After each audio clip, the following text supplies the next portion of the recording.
तो जय हिंद दोस्तों।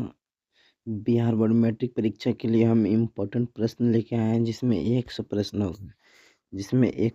होगा। बिहार बोर्ड मैट्रिक परीक्षा के लिए इम्पोर्टेंट प्रश्न है।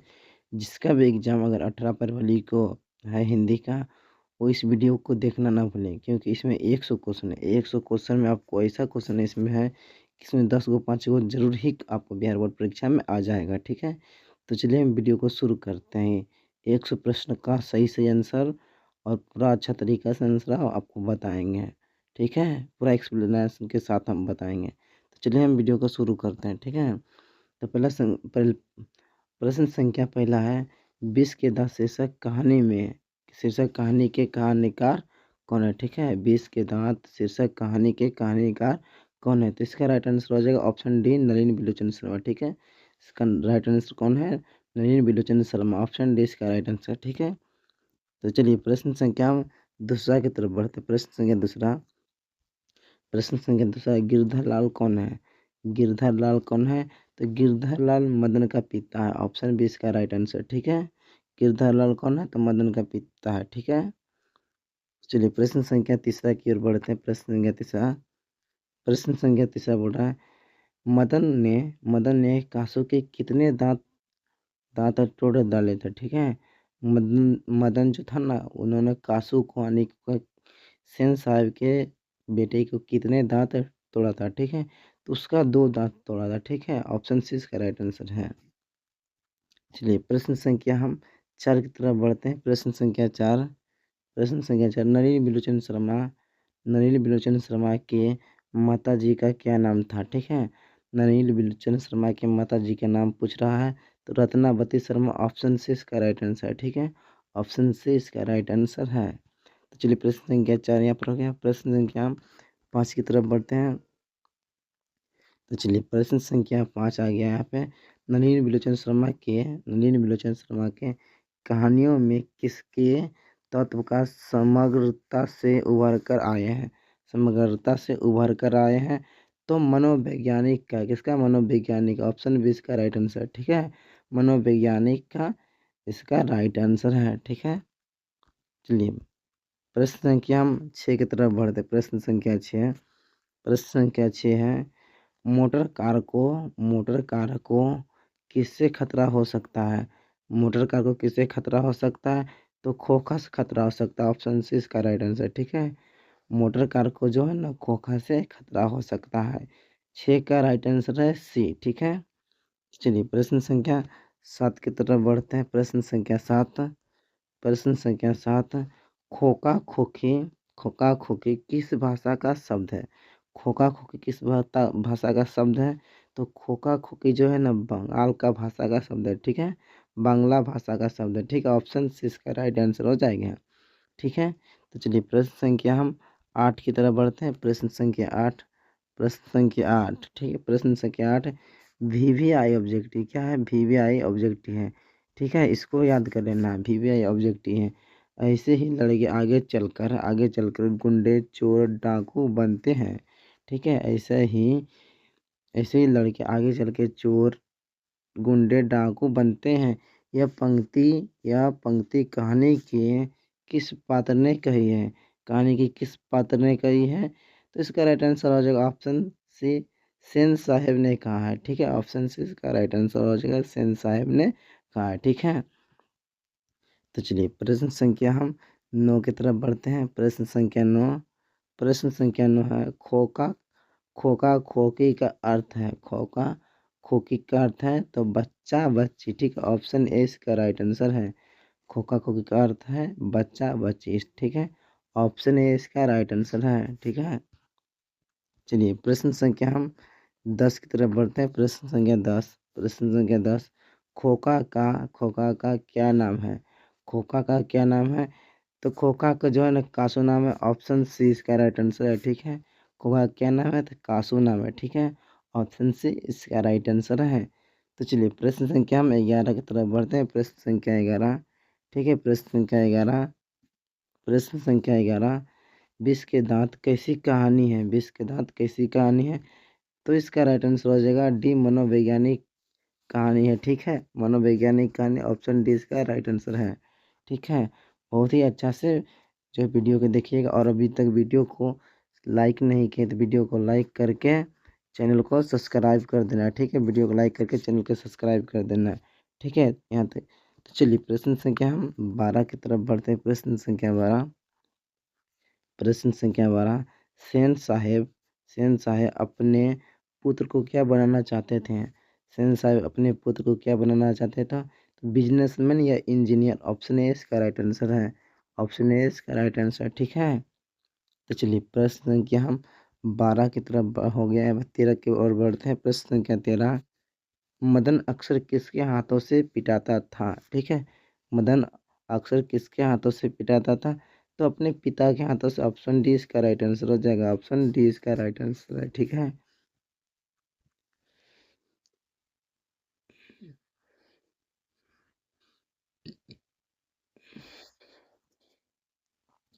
तो चलिए प्रश्न संख्या हम 14 की तरफ बढ़ते हैं। प्रश्न संख्या 14, प्रश्न संख्या 14, नलिनी विलोचन शर्मा के हैं, नलिनी विलोचन शर्मा के पिता का नाम क्या था? पिता का नाम क्या था? तो नलिनी विलोचन शर्मा के पिता का नाम था पंडित राम अवतार शर्मा। ऑप्शन ए इसका राइट आंसर है, ऑप्शन ए इसका राइट आंसर है, ठीक है। ऑप्शन ए इसका राइट आंसर है। तो चलिए प्रश्न संख्या हम 15 की ओर बढ़ते हैं। प्रश्न संख्या 15, प्रश्न संख्या 15, सेन साहिब ने किसे खूब फटकार कर लाई थी? ठीक है, सेन साहिब ने किसे खूब फटकार के लाई थी? ठीक है। तो मदन के पिता यानी कि गिरधर लाल को नाम था। किसको? मदन के पिता गिरधर लाल। ऑप्शन ए इसका राइट आंसर है, ठीक है। किसको? तो गिरधर लाल को बहुत ही फटकार के लेके आया था, ठीक है। तो यहाँ पे हो गया 15 का। तो चलिए 16 के प्रश्न संख्या 16 की ओर बढ़ते हैं। प्रश्न संख्या 16, प्रश्न संख्या 16 है, विष के दांत कहानी किस वर्ग के अंतर्विरोधियों को उजागर करती है? अंतर्विरोधियों को उजागर करती है, ठीक है। तो मध्यम वर्ग के। ऑप्शन सी इसका राइट आंसर किसका? तो मध्यम वर्ग का, ठीक है। राइट आंसर सी है, ठीक है। प्रश्न संख्या हम 17 की ओर बढ़ते हैं। प्रश्न संख्या 17 है, कासू मदन के साथ किस खेल में शामिल होना चाहता था? वीवीआई ऑब्जेक्टिव, ठीक है। वीवीआई ऑब्जेक्टिव इसको भी याद कर लेना है। कासू जो था ना, कासू सेन साहब के पुत्र मदन के किस खेल में शामिल होने के लिए चाहता था? तो लट्टू खेल में। ऑप्शन डी इसका राइट आंसर हो जाएगा, लट्टू के खेल में शामिल होना चाहता था, ठीक है। प्रश्न संख्या 17 का आंसर राइट डी है, ठीक है। तो चलिए प्रश्न संख्या 17 हो गया। प्रश्न संख्या 18 की ओर बढ़ते हैं। प्रश्न संख्या 18, सेन साहेब किसके व्यंग से अटकर रह गए? किसके व्यंग से अटकर रह गए? तो पत्रकार महोदय। ऑप्शन ए इसका राइट आंसर है, ठीक है। पत्रकार महोदय के, ठीक है। ऑप्शन ए इसका राइट आंसर है। चलिए प्रश्न संख्या हम 19 की ओर बढ़ते हैं। प्रश्न संख्या 19, प्रश्न संख्या 19, मदन की उम्र क्या थी? मदन की उम्र क्या थी? तो मदन की उम्र 5 से 6 साल था, ठीक है। 5 से 6 साल। ऑप्शन ए इसका राइट आंसर है, ऑप्शन ए इसका राइट आंसर है, ठीक है। ऑप्शन ए इसका राइट आंसर है। चलिए प्रश्न संख्या हम 20 की ओर बढ़ते हैं। प्रश्न संख्या 20, प्रश्न संख्या 20, किसका मदन किसका पुत्र था? ठीक है ना, मदन किसका पुत्र था? तो इसका राइट आंसर हो जाएगा बी, गिरधर लाल का। किसका हो जाएगा? गिरधर लाल का। ऑप्शन बी इसका राइट आंसर हो जाएगा, ठीक है। मदन जो था ना, गिरधर लाल का पुत्र था, ठीक है। चलिए प्रश्न संख्या हम 21 की ओर बढ़ते हैं। प्रश्न संख्या 21, नलिनी विलोचन शर्मा पटना विश्वविद्यालय के हिंदी विभाग के अध्यक्ष कब बने हैं? कब अध्यक्ष बना है? हिंदी विभाग का पूछ रहा है, ठीक है। तो 1959 ईस्वी में बना। ऑप्शन डी इसका राइट आंसर है, ठीक है। 1959 ईस्वी में हिंदी विभाग के जो है ना अध्यक्ष बन, पटना में जो है ना हिंदी विभाग का अध्यक्ष 1959 ईस्वी में बना था। कौन बना था? तो नलिनी विलोचन शर्मा ने बना था, ठीक है। तो चलिए प्रश्न संख्या यहाँ पर 21 का हो गया। प्रश्न संख्या हम 22 की ओर बढ़ते हैं। प्रश्न संख्या 22, प्रश्न संख्या 22, नलिनी विलोचन शर्मा का जन्म कब हुआ है? कब हुआ है? नलिनी विलोचन शर्मा का जन्म कब हुआ है? तो 18 फरवरी 1916 ईस्वी। ऑप्शन बी इसका राइट आंसर है, ऑप्शन बी इसका राइट आंसर है, ठीक है। 18 फरवरी 1916 ईस्वी को इसका जन्म हुआ था। किसका? तो नलिनी बिलोचन शर्मा का। ठीक है। VVI ऑब्जेक्टिव, वीडियो को अगर लाइक नहीं किए तो वीडियो को लाइक करके वीडियो को शेयर कर देना है। ठीक है, अपने दोस्तों के साथ। बहुत ही इंपॉर्टेंट वीडियो है क्योंकि इसमें 100 से प्लस क्वेश्चन होगा। ठीक है, तो चलिए हम नेक्स्ट प्रश्न की ओर बढ़ते हैं। प्रश्न संख्या यहाँ पे हम लेके आए हैं 23। नलिनी बिलोचन शर्मा की मृत्यु कब हुई? नलिनी बिलोचन शर्मा की मृत्यु के बारे में पूछ रहा है। तो नलिनी बिलोचन शर्मा की मृत्यु जो है ना 12 सितंबर 1961 ईस्वी को हो गई थी। कब? 12 सितंबर 1961 ईस्वी को हो गई थी। ऑप्शन ए इसका राइट आंसर है। ऑप्शन ए इसका राइट आंसर है। ठीक है, प्रश्न संख्या 24 की ओर बढ़ते हैं। प्रश्न संख्या 24। ठीक है, प्रश्न संख्या 24। नलिनी बिलोचन शर्मा का जन्म कहाँ हुआ? नलिनी बिलोचन शर्मा का जन्म कहाँ हुआ? तो इसका राइट आंसर हो जाएगा बदरघाट, पटना में। ऑप्शन सी इसका राइट आंसर है। ऑप्शन सी इसका राइट आंसर है। बदरघाट, पटना में हुआ था नलिनी बिलोचन शर्मा का जन्म। ठीक है, तो चलिए प्रश्न संख्या हम 25 की ओर बढ़ते हैं। 25 की ओर। प्रश्न संख्या 25। ठीक है, प्रश्न संख्या 25। दृष्टिकोण के रचनाकार कौन है? ठीक है, दृष्टिकोण एक पुस्तक है, उसका रचनाकार कौन है? उसका रचनाकार नलिनी बिलोचन शर्मा। ऑप्शन बी इसका राइट आंसर है। ऑप्शन बी इसका राइट आंसर है। ठीक है, प्रश्न संख्या 26। प्रश्न संख्या 26। लड़कियों लड़कियों क्या है? कठपुतलियाँ है। लड़कियों क्या है? कठपुतलियाँ। किसे इस बात पर गर्व है? किसे इस बात पर गर्व है? तो माता पिता को। किसको? माता पिता का। ऑप्शन डी इसका राइट आंसर है। माता पिता को गर्व था। ठीक है,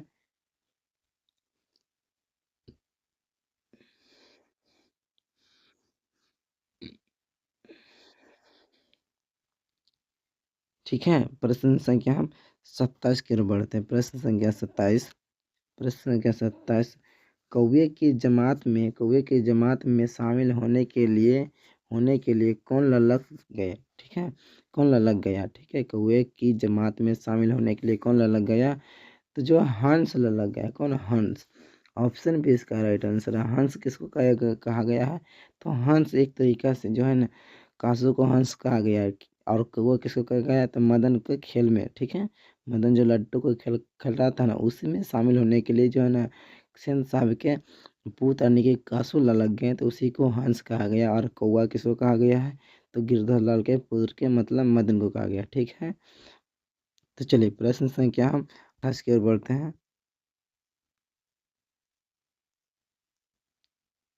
प्रश्न संख्या 28। ठीक है, प्रश्न संख्या 28। किसके अनुसार सेनों को सिद्धांतों को भी बदल दिया था? किसके अनुसार? तो खोका के अनुसार। ऑप्शन बी इसका राइट आंसर है। ऑप्शन बी इसका राइट आंसर किसके अनुसार? तो खोका के अनुसार। ठीक है, तो चलिए प्रश्न संख्या हम 29 की तरफ बढ़ते हैं। प्रश्न संख्या 29। ठीक है, प्रश्न संख्या 29। श्रम विभाजन और जाति प्रथा के लेखक कौन है? ठीक है, श्रम विभाजन और जाति प्रथा के लेखक कौन है? बाबा साहब भीमराव अम्बेडकर। बी इसका राइट आंसर है। ठीक है, बाबा साहेब अम्बेडकर भीमराव। ठीक है, प्रश्न संख्या हम 30 की ओर बढ़ते हैं। प्रश्न संख्या 30।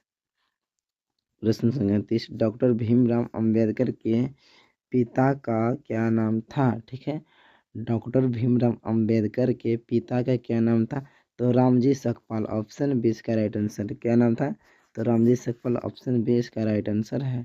ठीक है, प्रश्न संख्या हम 29 हो गया, 31 की ओर बढ़ते हैं। प्रश्न संख्या 31। आधुनिक सब समाज कार्यकुशलता के लिए आवश्यक मानता है।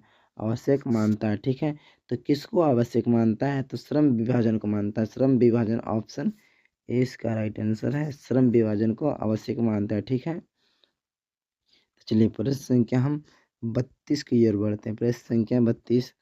प्रश्न संख्या 32। जाति प्रथा भारत में बेरोजगारी का एक डैश कारण बनी हुई है। ठीक है, एक डैश कारण बनी हुई है। तो प्रत्यक्ष प्रमुख ए बी दोनों है। ठीक है, ऑप्शन सी इसका राइट आंसर हो जाएगा।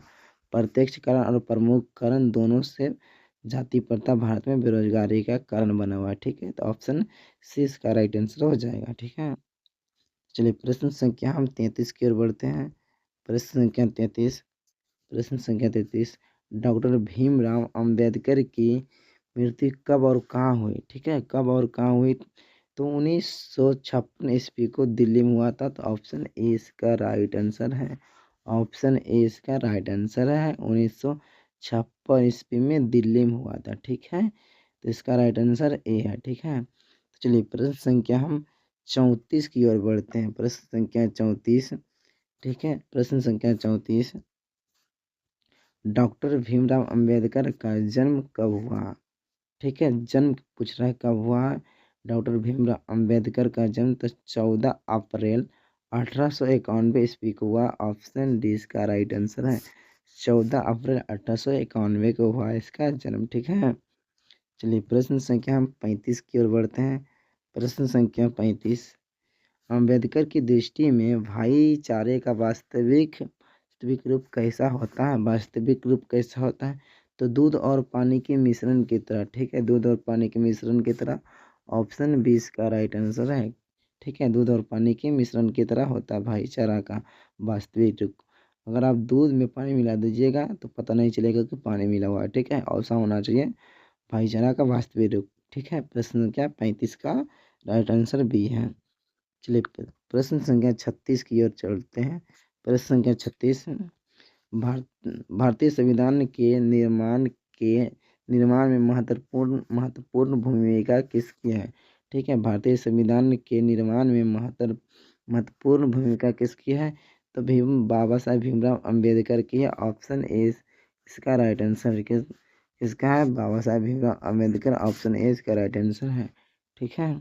चलिए प्रश्न संख्या हम 37 की ओर बढ़ते हैं। प्रश्न संख्या 37, ठीक है। प्रश्न संख्या 37, सब समाज की आवश्यकता है, सब समाज की आवश्यकता है, ठीक है। किसका पूछ रहा है? सब समाज की आवश्यकता है। तो श्रम विभाजन, ऑप्शन बी इसका राइट आंसर हो जाएगा। श्रम विभाजन, ठीक है। ऑप्शन बी इसका राइट आंसर हो जाएगा। चलिए प्रश्न संख्या 38 की ओर बढ़ते हैं, ठीक है। प्रश्न संख्या 38 है।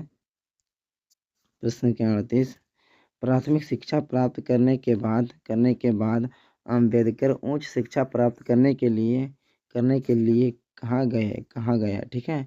जो प्राथमिक शिक्षा है बाबा साहेब भीमराव अम्बेडकर प्राप्त कर लिया था, उसके बाद उच्च शिक्षा प्राप्त करने के लिए कहाँ गए थे? तो सी, ऑप्शन सी इसका राइट आंसर। न्यूयॉर्क गए थे। कहाँ गए थे? न्यूयॉर्क गए थे। ऑप्शन सी इसका राइट आंसर है, ठीक है। चलिए प्रश्न संख्या हम 39 की ओर बढ़ते हैं। प्रश्न संख्या 39, अम्बेडकर चिंतन व रचनात्मक के लिए प्रेरित व्यक्ति थे। इन्होंने कितने व्यक्ति से प्रेरित था, ठीक है। तो ऑप्शन ए बुद्ध भी था, कबीर भी था और ज्योतिबा फुले भी था। तो ऑप्शन डी इसका राइट आंसर हो जाएगा। ऑप्शन डी, तीनों व्यक्तियों से ही प्रेरित था, ठीक है। तो इसका राइट आंसर हो जाएगा ऑप्शन डी। कौन कौन? बुद्ध, पहला बुद्ध, ठीक है। उसके बाद कबीर, ठीक है। उसके बाद ज्योतिबा फुले, तीनों व्यक्ति से प्रेरित था। तो इसका राइट आंसर है ऑप्शन डी, ठीक है। चलिए प्रश्न संख्या हम 40 की ओर बढ़ते हैं। प्रश्न संख्या 40, जाति जाति पाति तोड़फोड़ मंडल भाषण लाहौर में कब कब हुआ, ठीक है, कब हुआ था, ठीक है। तो 1936 में हुआ था। ऑप्शन सी इसका राइट आंसर कब हुआ था? तो 1936 में हुआ था। जाति पाति तोड़क मंडल भाषण जो है ना लाहौर में हुआ था। तो कब हुआ था? तो 1936 ईस्वी में हुआ था। ऑप्शन सी इसका राइट आंसर है, ठीक है।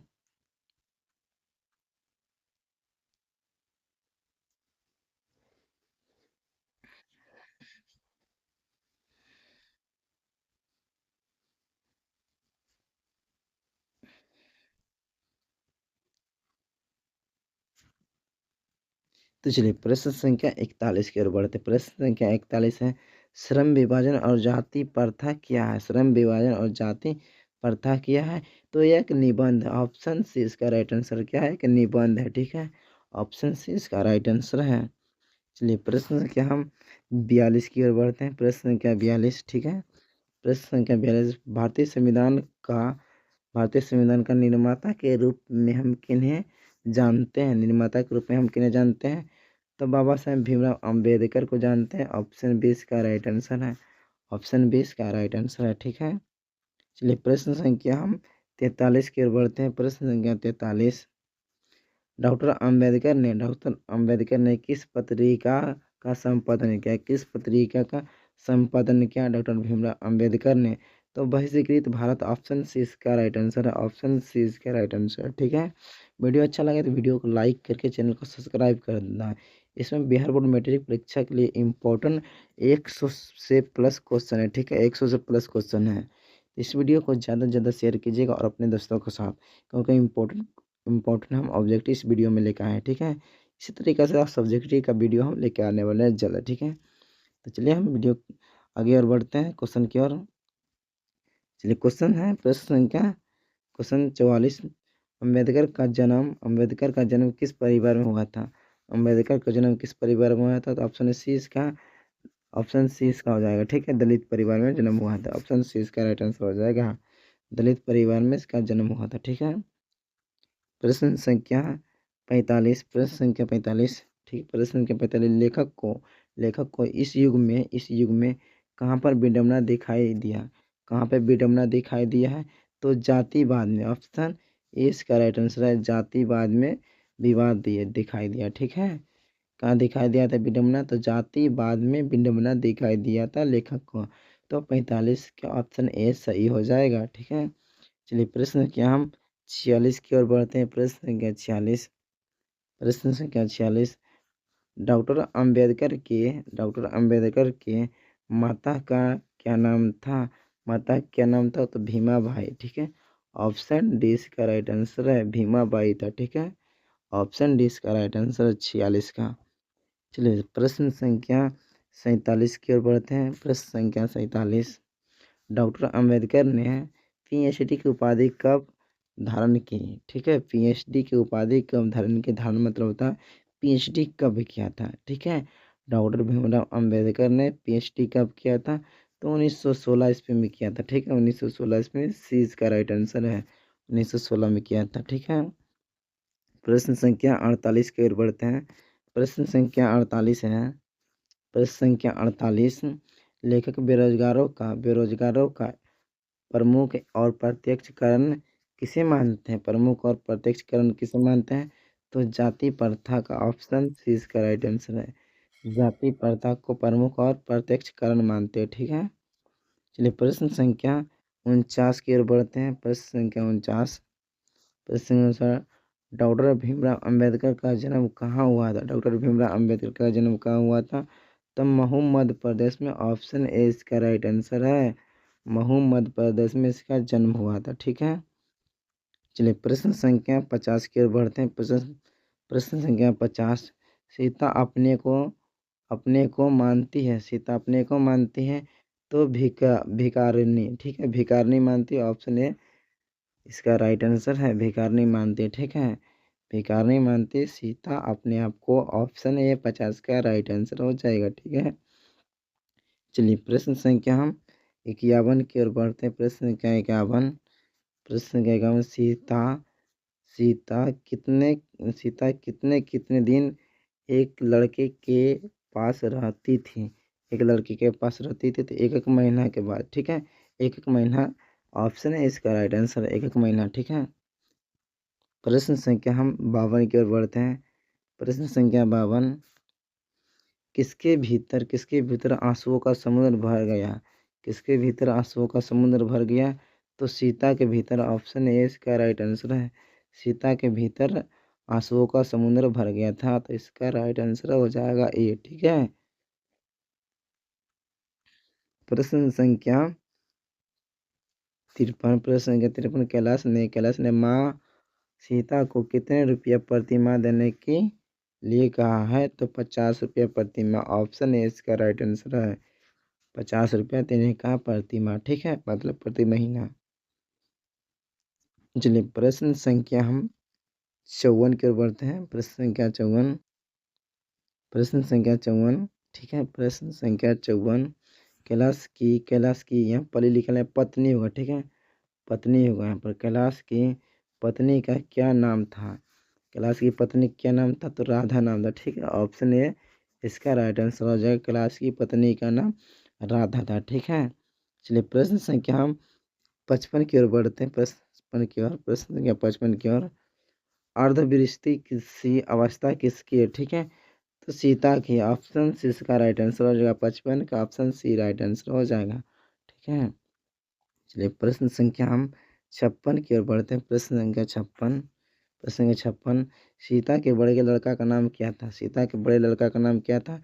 तो कैलाश नाम था, ठीक है। ऑप्शन 20 का राइट आंसर हो जाएगा, कैलाश नाम था, ठीक है। बड़े लड़का का नाम क्या था? तो कैलाश, ऑप्शन 20 का राइट आंसर हो जाएगा। 56 का ऑप्शन 20 का राइट आंसर हो जाएगा, ठीक है। चलिए प्रश्न संख्या हम 57 की ओर बढ़ते हैं। प्रश्न संख्या 57, प्रश्न 57, सीता को कितने पुत्र थे? सीता को कितने पुत्र थे? तो 3 पुत्र था, ठीक है। ऑप्शन 20 का भी राइट आंसर हो जाएगा। ऑप्शन बी 3 पुत्र था सीता का, ठीक है। चलिए प्रश्न संख्या हम 58 की ओर बढ़ते हैं। प्रश्न संख्या 58, सीता घर छोड़कर क्यों चली गई? 50-50 रुपया देने की बात सुनकर, ऑप्शन 20 का राइट आंसर हो जाएगा, ठीक है। 50-50 रुपया सुनकर, ऑप्शन 20 का राइट आंसर है, ठीक है। चलिए प्रश्न संख्या हम 59 की ओर बढ़ते हैं। प्रश्न संख्या 59, प्रश्न संख्या 59, धरती कब तक घूमेगी संकलित है, ठीक है। धरती कब तक घूमेगी संकलित है। तो समकालीन भारतीय साहित्य से, ऑप्शन ए इसका राइट आंसर हो जाएगा, ठीक है। ऑप्शन ए राइट आंसर हो जाएगा, ठीक है। चलिए प्रश्न संख्या हम 60 की ओर बढ़ते हैं। प्रश्न संख्या 60, प्रश्न संख्या 60, धरती कब तक घूमेगी के अनुवादक हैं? धरती कब तक घूमेगी के अनुवादक हैं? तो बी आर नारायण नहीं है, के जुम्मन नहीं है, गोपाल दास नहीं, तो इनमें से कोई नहीं। ऑप्शन डी इसका राइट आंसर हो जाएगा। ऑप्शन डी इसका राइट आंसर हो जाएगा 60 का, ठीक है। चलिए प्रश्न संख्या हम 61 की ओर बढ़ते हैं। प्रश्न संख्या 61, धरती कब तक घूमेगी किस भाषा की रचना? धरती कब तक घूमेगी किस भाषा की रचना है? तो राजस्थानी भाषा की रचना, ऑप्शन 20 का राइट आंसर है, ठीक है। ऑप्शन 20 का राइट आंसर राजस्थानी भाषा की रचना है। चलिए प्रश्न संख्या हम 62 की ओर चलते हैं। प्रश्न संख्या 62, प्रश्न संख्या 62, धरती कब तक घूमेगी? धरती कब तक घूमेगी कहानी में किसकी प्रधानता दी गई है, ठीक है। धरती कब तक घूमेगी कहानी में, पूरा कहानी में किसकी प्रधानता दी गई है? तो नारी की प्रधानता दी गई, ठीक है। ऑप्शन ए इसका राइट आंसर हो जाएगा, नारी की प्रधानता दी गई, ठीक है। चलिए प्रश्न संख्या हम 63 की ओर बढ़ते हैं। प्रश्न संख्या 63, धरती कब तक घूमेगी कहाँ की कहानी है? धरती कब तक घूमेगी कहाँ की कहानी है? तो राजस्थान की कहानी, ठीक है। राजस्थानी भाषा में अगर लिखा हुआ है तो राजस्थान का ही कहानी है, तो इसका सही आंसर हो जाएगा, ऑप्शन सी इसका राइट आंसर है, ठीक है। प्रश्न संख्या हम 64 की ओर बढ़ते हैं। प्रश्न संख्या 64, प्रश्न संख्या 64, धरती कब तक घूमेगी कहानी का प्रमुख पात्र कौन है? प्रमुख पात्र कौन है? तो सीता इसका राइट आंसर हो जाएगा, ऑप्शन डी इसका राइट आंसर हो जाएगा। सीता है प्रमुख कहानी का प्रमुख पात्र, ठीक है। ये पूरे कहानी में सीता के बारे में वर्णन किया गया है, इसलिए इस संपूर्ण कहानी का जो है न पात्र कौन है? तो सीता है, ठीक है। समझ गए अच्छा से? वीडियो को लाइक करके चैनल को सब्सक्राइब कर दे, ठीक है। और कमेंट में ज़रूर बताइए क्या होगा, जो क्वेश्चन का आंसर कितना सही हुआ है, ठीक है। चलिए प्रश्न संख्या हम 65 की ओर बढ़ते हैं। प्रश्न संख्या 65, ठीक है।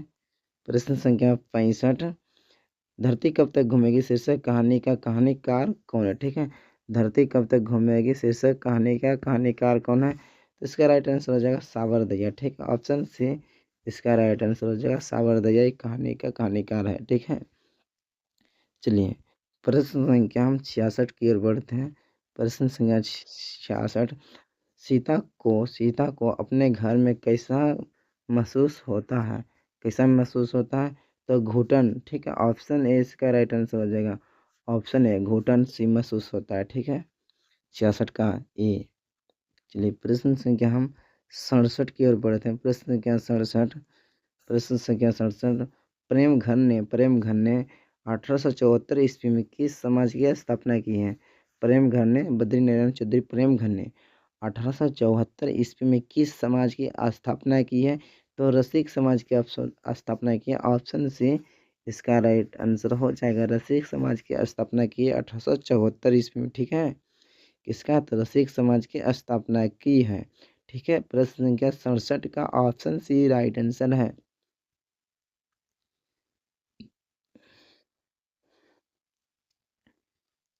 तो चलिए प्रश्न संख्या हम 68 की ओर बढ़ते हैं। प्रश्न संख्या 68, कवि कवि के अनुसार भारतीयों को क्या अच्छा लगने लगा है?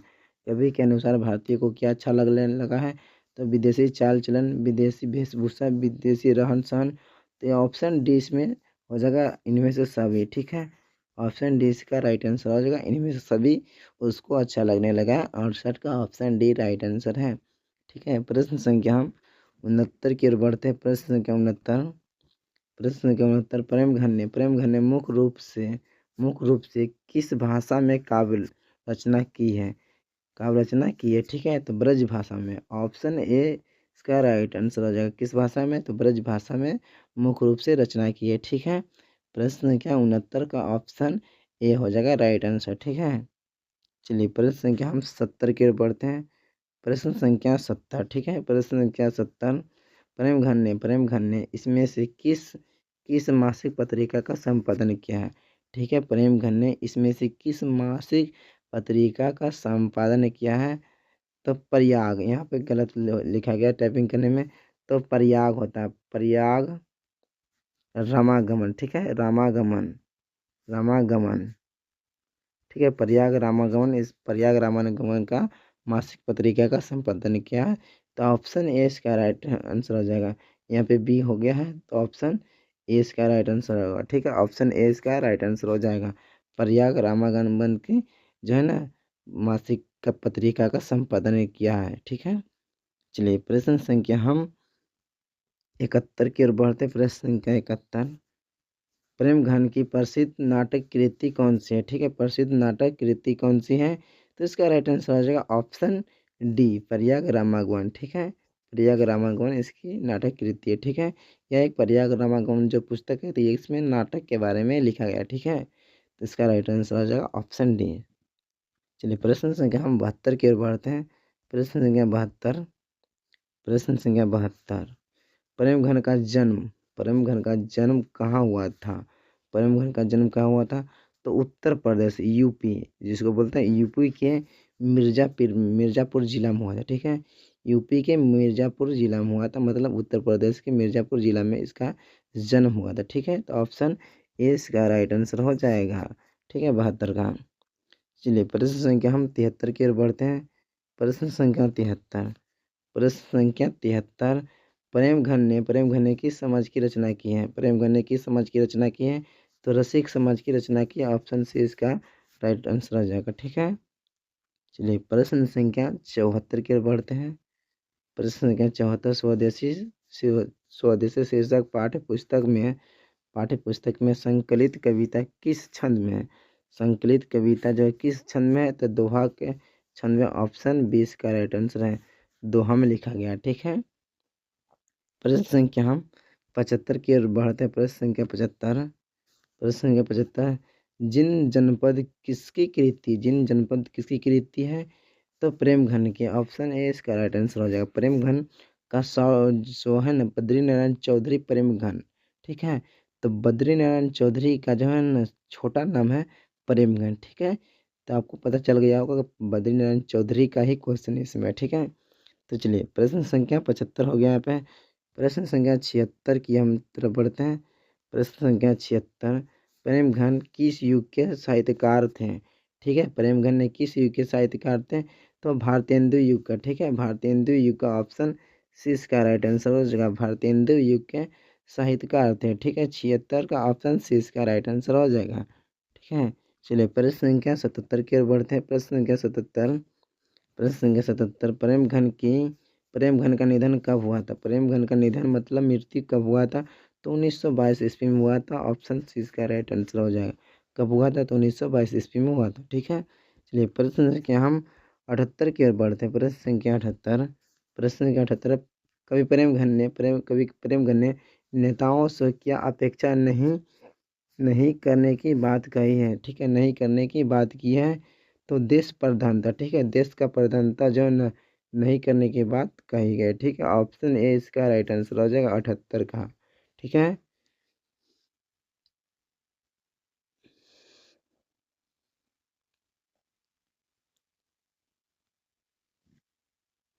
चलिए प्रश्न संख्या 78 हो गया। प्रश्न संख्या की ओर बढ़ते हैं। 78 हो गया, 79 की ओर बढ़ते हैं, ठीक है। प्रश्न संख्या 79, कभी कभी प्रेम घन के अनुसार अनुसार देश के नेताओं से क्या नहीं संभल रही है, क्या है ना, क्या नहीं संभल रही है, देश के नेताओं से क्या नहीं संभल रही। सर स्वदेशी परिधान, ठीक है, स्वदेशी परिधान देश के नेताओं से नहीं संभल रहे, ठीक है। तो ऑप्शन सी हो जाएगा इसका राइट आंसर, ठीक है, ऑप्शन सी इसका राइट आंसर हो जाएगा। अब ठीक है, प्रश्न संख्या हम 80 की तरफ बढ़ते हैं। प्रश्न संख्या 80, ठीक है, प्रश्न संख्या 80, कवि बद्रीनारायण चौधरी प्रेम घन, ठीक है, कवि प्रेम घन को भारत में क्या दिखाई नहीं देता है, क्या दिखाई नहीं देता है। तो भारतीय जो है ना, भारत में दिखाई नहीं देता है किसको, तो भारतीयता नहीं दिखाई देती है कवि प्रेम घन को। तो ऑप्शन डी इसका राइट आंसर हो जाएगा, ठीक है। चलिए प्रश्न संख्या हम 81 की ओर बढ़ते हैं। प्रश्न संख्या 81, स्वदेशी पाठ के रचनाकार कौन है, स्वदेशी पाठ के रचनाकार कौन है। तो बद्रीनारायण चौधरी प्रेमगन, ऑप्शन डी इसका राइट आंसर है, option A D right answer, ठीक है, ऑप्शन डी राइट आंसर है, ऑप्शन डी, ठीक है, बद्रीनारायण चौधरी प्रेमगन। चलिए प्रश्न संख्या हम 82 की ओर बढ़ते हैं। प्रश्न संख्या 82, प्रेमगन की रचना, प्रेमगन की रचना इसमें से कौन सी, ठीक है, पूछ रहा है। तो पर्याग रामागमन प्रेमगन की रचना है, ठीक है, ऑप्शन ए इसका राइट आंसर हो जाएगा, ठीक है, पर्याग रामागमन इसकी राइट रचना है, ठीक है। चलिए प्रश्न संख्या 83 की ओर बढ़ते हैं। प्रश्न संख्या 83, भारत सौभाग्य के रचनाकार है, भारत सौभाग्य के रचनाकार है। तो भारत सौभाग्य का रचनाकार ऑप्शन बी बद्रीनारायण चौधरी प्रेमघन है, ठीक है, बद्रीनारायण चौधरी प्रेमघन, ऑप्शन बी इसका राइट आंसर है। इसका पूरा नाम लिखा है बद्रीनारायण चौधरी प्रेमघन, ठीक है। चलिए प्रश्न संख्या हम 84 कर बढ़ते हैं। प्रश्न संख्या 84, प्रश्न संख्या 84, प्रेमघन की रचनाएं, प्रेमघन की रचनाएं किस नाम से संग्रहित है, किस नाम से संग्रहित है। तो प्रेम सर सुवर, ठीक है, ऑप्शन सी इसका राइट आंसर है, प्रेम घन सर्व स्वर, ठीक है, ऑप्शन सी इसका राइट आंसर है। चलिए प्रश्न संख्या 85 की ओर बढ़ते हैं। प्रश्न संख्या 85, प्रेमघन ने किस साप्ताहिक पत्र का संपादन किया, किस साप्ताहिक पत्र का संपादन किया है। तो इसका राइट आंसर हो जाएगा 85 का option A Nagari neither, Nagari neither, ठीक है, ऑप्शन ए हो जाएगा नागरी निधर की साप्ताहिक पत्रिका का संपादन किया, ठीक है। चलिए प्रश्न संख्या 86 की ओर बढ़ते हैं। प्रश्न संख्या 86, प्रेमघन ने किस मासिक पत्रिका का संपादन किया है, किस मासिक पत्रिका का संपादन किया है। तो आनंद काबदनी, ठीक है, ऑप्शन ए इसका राइट आंसर हो जाएगा, ठीक है, काबदबनी, ठीक है, काबदनी बनी, ठीक है, जो होता है वही है, ठीक है। चलिए प्रश्न संख्या 87 की ओर बढ़ते हैं। प्रश्न संख्या 87, प्रेमघन ने किस संस्था की स्थापना की, प्रेमघन ने किस संस्था की स्थापना की है। तो इसका राइट आंसर हो जाएगा ऑप्शन बी रसिक समाज की स्थापना की, ठीक है, ऑप्शन बी हो जाएगा रसिक समाज की स्थापना की, संस्था लिखना तो वही है, ठीक है। चलिए प्रश्न संख्या 88 की ओर बढ़ते। प्रश्न संख्या 88, प्रेमघन जी ने किन्हें अपना आदर्श मानते हैं, किन्हें अपना आदर्श मानते हैं। तो भारतेंदु हरिचंद्र को, ठीक है, ऑप्शन डी इसका राइट आंसर है, भारतेंदु हरिचंद्र को अपना आदर्श मानते, ठीक है। चलिए प्रश्न संख्या हम 89 की ओर बढ़ते। प्रश्न संख्या 89, प्रेमघन जी का जन्म कब हुआ था, प्रेमघन जी का जन्म कब हुआ था। तो 1855 ईस्वी में इसका जन्म हुआ था, ऑप्शन डी इसका राइट आंसर है, कब हुआ था, 1855 ईस्वी में इसका जन्म हुआ था, ठीक है। चलिए प्रश्न संख्या 90, प्रश्न संख्या 90, प्रेमघन जी का किस राज्य के निवासी थे, ठीक है, प्रेमघन जी ने किस राज्य के निवासी थे। तो उत्तर प्रदेश का निवासी था, ऑप्शन सी इसका राइट आंसर हो जाएगा, ठीक है। ज़्यादातर का जो लेखक और कवि मिलेगा तो आपको कहाँ का मिलेगा, उत्तर प्रदेश का ही, ठीक है। तो 90 का राइट आंसर हो जाएगा ऑप्शन सी इसका राइट आंसर, ठीक है, 90 का राइट आंसर हो जाएगा ऑप्शन सी। चलिए प्रश्न संख्या 91 की ओर बढ़ते हैं। प्रश्न संख्या 91, प्रश्न संख्या 91, प्रेमघन जी किस युग के महत्वपूर्ण कवि थे, महत्वपूर्ण कवि थे। तो भारतेंदु युग के, ठीक है, ऑप्शन बी इसका राइट आंसर हो जाएगा, भारतेंदु युग के महत्वपूर्ण कवि थे प्रेमघन जी, ठीक है। तो चलिए प्रश्न संख्या 92 की ओर बढ़ते हैं। प्रश्न संख्या 92, बद्रीनारायण चौधरी प्रेमघन की मृत्यु कब हुई थी? ठीक है, ये क्वेश्चन 2 बार आ गया। ठीक है, तो 1922 ईस्वी में इसका जो मृत्यु हो गया था। ठीक है, तो ऑप्शन सी इसका राइट आंसर हो जाएगा। ठीक है, चलिए प्रश्न संख्या 93। प्रश्न संख्या 93, मगम्मा क्या बेचती थी? मगम्मा क्या बेचती थी? तो मगम्मा दही बेचती थी। ऑप्शन बी इसका राइट आंसर हो जाएगा। ठीक है, चलिए प्रश्न संख्या हम 94 की बात करते हैं। प्रश्न संख्या 94, दही वाली मगम्मा कहानी का कहानीकार कौन है? ठीक है, दही वाली मगम्मा कहानी का कहानीकार कौन है? तो श्रीनिवास। ऑप्शन ए इसका राइट आंसर है। श्रीनिवास कहानी का कहानीकार है। ठीक है, श्रीनिवास से इस कहानी को लिखा गया है। ठीक है, चलिए प्रश्न संख्या हम 95 की ओर बढ़ते हैं। प्रश्न संख्या 95, दही वाली मगम्मा कहानी का प्रमुख पात्र कौन है? दही वाली मगम्मा कहानी के प्रमुख पात्र कौन है? तो मगम्मा है। इस पूरी कहानी में किसका चर्चा किया गया है? तो मगम्मा का चर्चा किया है। तो ऑप्शन बी इसका राइट आंसर हो जाएगा, मगम्मा। ठीक है, चलिए प्रश्न संख्या 96 की ओर बढ़ते हैं। प्रश्न संख्या 96, दही वाली मगम्मा कहानी का कथावाचक कहाँ से है? ठीक है, दही वाली मगम्मा कहानी का कथावाचक कहाँ से? तो बेंगलुरु से। ऑप्शन सी इसका राइट आंसर हो जाएगा, बेंगलुरु से। ठीक है, चलिए प्रश्न संख्या 97 की ओर बढ़ते हैं। प्रश्न संख्या 97, दही वाली मगम्मा कहानी किसे संदेश देती है? दही वाली मगम्मा कहानी किसे संदेश देती है? तो बहुओं को। ऑप्शन सी इसका राइट आंसर हो जाएगा, बहुओं को संदेश देती है। ठीक है, चलिए प्रश्न संख्या 98। प्रश्न संख्या 98, दही वाली मगम्मा के परिवार के कुल कितने सदस्य थे? मगम्मा के परिवार के कुल कितने सदस्य थे? तो 4 सदस्य था। ठीक है, ऑप्शन सी इसका राइट आंसर हो जाएगा।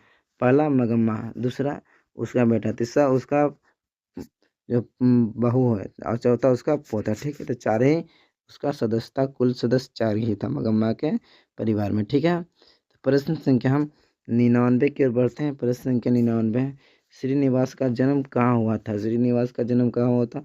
तो कर्नाटक के कोलार में। ठीक है, ऑप्शन डी इसका राइट आंसर हो जाएगा। ठीक है, चलिए प्रश्न संख्या 100। प्रश्न संख्या 100, ठीक है, कथाकार को वर्षों से मगम्मा कौन सी वस्तु दिया करती है?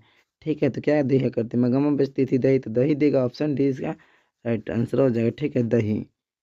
ठीक है, चलिए प्रश्न संख्या 101, ठीक है, मगम्मा की बहू का नाम क्या था? मगम्मा की बहू का नाम क्या था?